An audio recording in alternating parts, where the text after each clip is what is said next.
Cool. How do you pronounce your last name, by the way? Stowers? Stowers. Stowers. All right. All right. So, like I said, I'm just pretty informal. Just sort of start off with, you know, what makes graffiti a form of art versus, you know, like an act of vandalism? What characterizes, you know, graffiti art versus the, you know, the vandalism aspect of it? I think the conceptual thought behind it. So, like, if you took a can of spray paint and you wrote your name just in, I guess, regular letters, which didn't really take any sort of concept to it, you just kind of wrote it how everybody would write it, then that's probably just typically graffiti.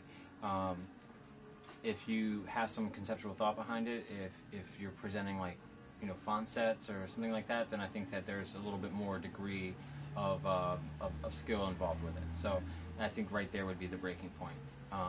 Just with signatures, you know what I'm saying? Once you go further, the signatures, if you're doing bubble letters, if you are attempting to create like letter forms, like, you know, dimensional letter forms, then you're already delving into the art side of it.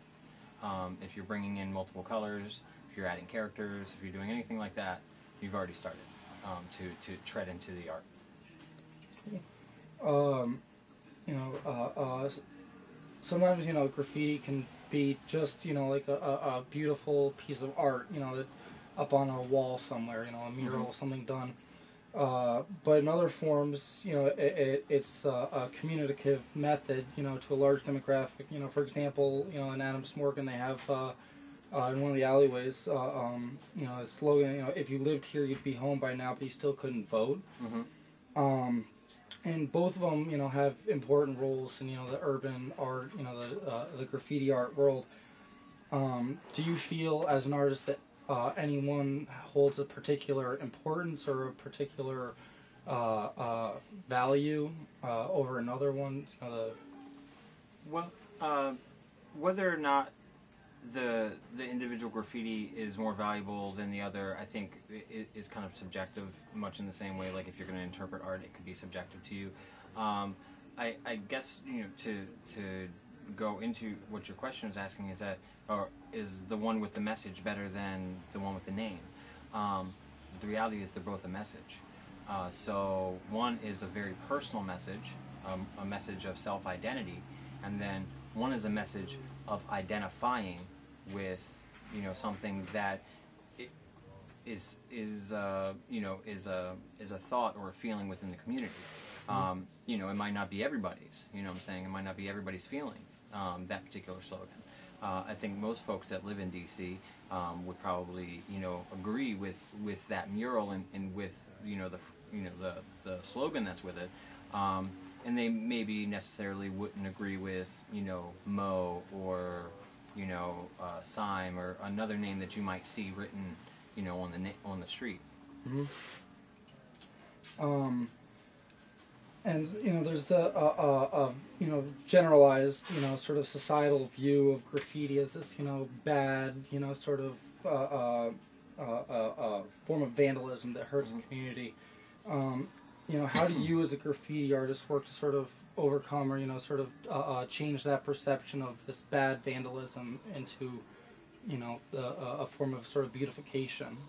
I think for myself, as you know, as a graffiti writer who was trying to kind of get into public space more than I had been able to before, which just kind of illegally taking my spots, coming into a situation where you're actually trying to convince somebody to turn over space for this particular act, you have to come up with something that's going to, you know, kind of allow them to see eye to eye with the artists that are going to be painting. And one of the things that I've found most successful is with kind of inviting general, you know, John Q or Jane Q public into what is the graffiti world, all right? Mm-hmm. And again, it goes back to the root of the message. And by explaining that these graffiti pieces, these expressions on the wall, are actually, you know,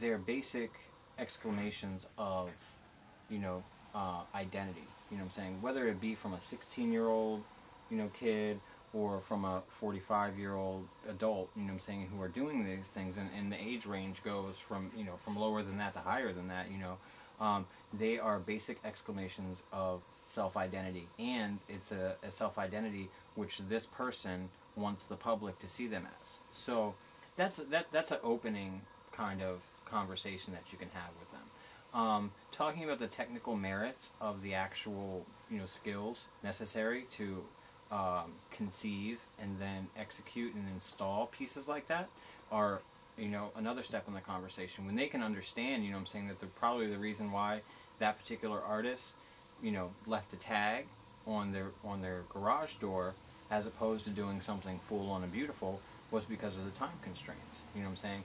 And because he wasn't going to spend, or she wasn't going to spend, that much time there, to do something, knowing that one is probably going to get gone over, two, that they could get in trouble for doing it. Mm-hmm. Now, if they were put into a position where they had that space and they were allowed to visually curate that space, potentially they would come up with something a lot better.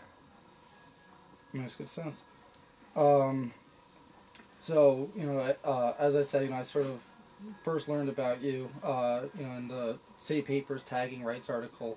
Mm-hmm. Could you just sort of explain, what is Murals DC and how did you get involved with the process? Well, Murals DC is a program that was started by Jim Graham in 2007 as basically a graffiti abatement program, identifying walls that had been, routinely tagged, and then basically installing murals on them. In the first year, it was a little kind of ham-fisted. They were able to partner up with the Midnight Forum, and through the Midnight Forum, they created 2 murals that utilized the talents of some graffiti writers while going very, very closely to the wants and desires visually of what the property owners wanted. Mm-hmm. The process has been refined a little bit over the last few years. There is definite there was a definite need for kind of an escalation of skill level in the execution of these pieces. So over the last few years, what's happened is they've identified artists who are prominent within the community, invited them to come into the program, and basically serve as mentor for a short period of time with young graffiti writers. My involvement with the program started in 2008. At the time, I was the art director for Words, Beats, and Life. We were contracted to do 2 of the walls, and at that time also we had an active graffiti class, mm-hmm. and was one of the largest in the city. I think we had about 75 kids at the time, and from there I was able to pick 10 to 15 kids to work with me on 2 walls.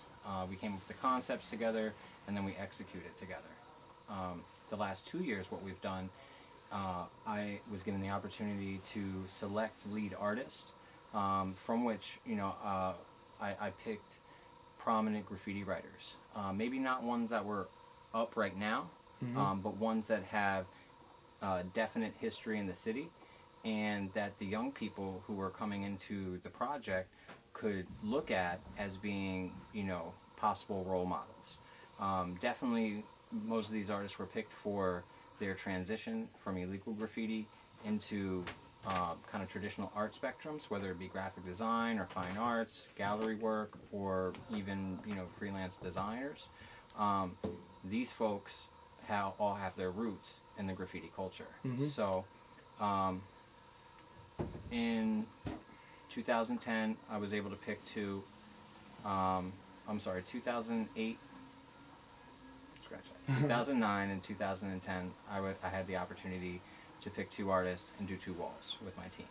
We did both of those seasons. We completed our projects very thoroughly. This past year, we were offered the opportunity to do all 10 walls. So between August 1st of 2011 and middle of November, we installed 9 brand new walls in the city, and did a refurb on 1 previously existing wall that was painted during the second year of the program. In total, I've been the project manager on 14 walls from Murals DC out of, they have 20 and some change, but I've been the project manager for 14 of them. And for those 14 walls, 12 of them I curated by bringing the artists, by putting together the team, and by helping to facilitate the process between artist and community to come up with topic matter and visuals that were going to be appropriate for those spaces. Awesome. So in my research, with gang graffiti and everything, there was, obviously an important section was the removal of graffiti, illegal stuff in DC, and I found out that in 2009, the district spent almost $700,000 removing illegal graffiti, and only about $100,000 funding these sort of mural programs. Sure.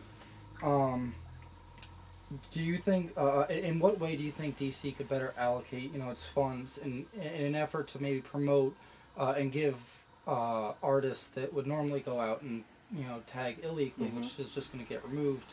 Sure. Do you think that, and in what way could DC allocate those funds better to give opportunities to artists? Well, I'm a proponent of what I call safe spot paint spots, which are basically like a skateboard park or any of the kind of municipal parks that are in the city. Potentially